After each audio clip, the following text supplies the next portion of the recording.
మీకన్నా నా sound great. మీరా నేనా? Once again good evening. ఇప్పుడు నాకు ఓడించారు మీరు. రైట్. బై ద వే నా పేరు సత్యనారాయణ కులకర్ణి. నేను బేసికల్గా ఇంజనీర్. పార్ట్ టైంలో ఈ ఇండస్ట్రీలో వచ్చాం. చాలా ప్యాషనెట్గా బిజినెస్ చేస్తూ చాలా పెద్ద బిజినెస్ క్రియేట్ చేసాం. లాస్ట్ 7 years నుంచి బిజినెస్లో ఉన్నాం. చాలా ప్యాషనేట్గా సక్సెస్ఫుల్గా బిజినెస్ని బిల్డ్ చేస్తా ఉన్నాం. మొన్న ఎఫ్ఆర్ ఎంతమంది చూసారండి? వావ్, మీకు మీరు చాలా పెద్ద క్లాప్స్ ఇచ్చుకోవచ్చు. మీ అందరి జీవితాలు రాబోయే 1 yearలో 100% మారబోతున్నాయి. ఈ భూ ప్రపంచంలో దాన్ని ఎవ్వరు ఆపలేరు, మీకు మీరు తప్ప. Condition applies. అవునా కదా? ఎందుకంటే చెప్పాల్సింది మొత్తం చెప్పేశారు, చూపించాల్సింది మొత్తం చూపించేశారు. ఓకేనా? దారి మొత్తం రెడీ ఉంది. నడవాల్సిన పని ఎవరిది? మనదే. ఎవరిది? నాది. ఎవరిది? నాది.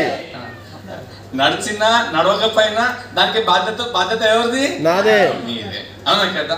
నాకు తెలుసు మీ అందరూ బాగా తెలివైనోళ్ళని. అవునా కదా? తెలివి తక్కువ పనులు చేయరు మీరు, నాకు పక్కా తెలుసు. అవునా కదా? పక్కా మీరు అందరూ సక్సెస్ కాబోతున్నారు. మీ అందరు ఇంటి ముందు కార్లు పక్కా రాబోతున్నాయి. మేమే ఆ పరదలు తీసి అలసిపోవాలి, కానీ మీరు మాత్రం తగ్గలేదు. అవునా కదా? ఓకే.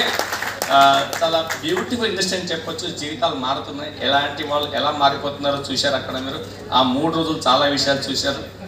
నేను కూడా జాబ్లో 10-15 years పనిచేశాను. నేను చాలా జాబ్లు మారాను. ఓకేనా?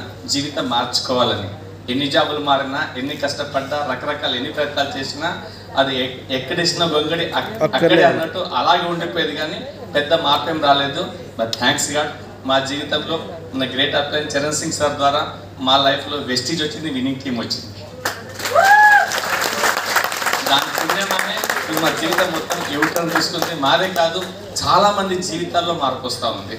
అవునా కదా?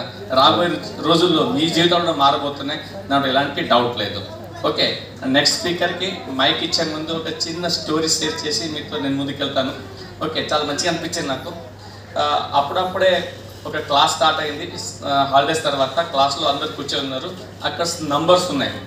అవునా కదా? అక్కడ ఒక నంబర్ 9 నెంబర్ ఉండే, అది చపాలమని 8కి దబాంచి కొట్టింది. ఒక చెప్ప మీద ఏం చేసింది? చెప్ప మీద కొట్టింది. కొట్టిన తర్వాత 8కి అర్థం కాల. 8 నెంబర్కి అడిగింది, నాకెందుకు కొట్టినామని. నీకన్నా గొప్ప ఉంది, నేను నీకన్నా గొప్ప ఉంది, నా వాల్యూ ఎక్కువ. అవునా కదా? నేను అన్ని విధాలుగా నీకన్నా ఎక్కువ. ఎప్పుడైతే ఆ మాట ఇంకా పూర్తి అయిందో లేదో ఆ క్లాస్ రూమ్లో అన్ని చప్పులు వినిపిస్తున్నాయి. ఎందుకంటే 8 7ని కొట్టింది, 7 6ను కొట్టింది, 6 4ను కొట్టింది. అట్లా పరంపర చాలు ఉంది. లాస్ట్గా 2 పోయి ఒకదాన్ని వాయించింది అన్నట్లు. లాస్ట్ మిగిలింది లాస్ట్లో 0. అప్పుడు దానికి వణుకు పుట్టింది. నెక్స్ట్ నెంబర్ ఎవరిది? అది వణుకుంటూ ఒక ములలపై నిలబడ్డది. అవునా కదా? అప్పుడే ఇక చేయికి ఎగరేసుకుంటూ 1 లేచింది. ఇక ఎవరిని కొట్టాలా? 0ని కొట్టాలా. కానీ అలా చేయలేదు. 1 ఏం చేసింది? పక్కన పోయింది. ఆ 0 భుజం మీద చెయ్యేసి పక్కన నిలబడింది.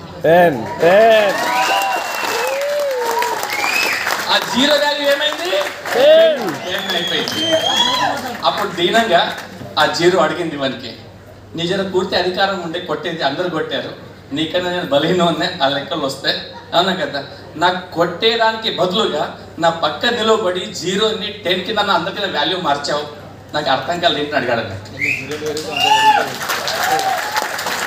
అంటే ఇప్పుడు తెలివిగా ఆ 1 సమాధానం చెప్తుంది ఏంటంటే, ఎవరో బలహీనుడు అంటే నేను గొప్పనంటే గొప్పని కాదు, నేను గొప్ప, నేను అది నేను చెప్పుకున్న గొప్పని కాదు, తెలివిగా ఇతరులకి హెల్ప్ చేసిన వాడే గొప్పవాళ్ళు. అవునా కదా? విన్నింగ్ టీమ్ అంటే 1 నెంబర్. ఓకేనా? మీరు ఎలాంటి స్టేజ్లో ఉన్నారు, ఏమున్నారు అనవసరం. మీతో పాటు విన్నింగ్ టీం ఉంది, మీ అప్లైన్ ఉన్నారు అంటే మీ ఏనుగు బలు మీకు వచ్చినట్లే. మీకు ఆపేవాడి ప్రపంచంలో ఎవ్వరు లేరు, మీకు మీరు తప్ప. మరి మీతో మీరు రెడీ ఉన్నారా? పక్కా? Thank you very much.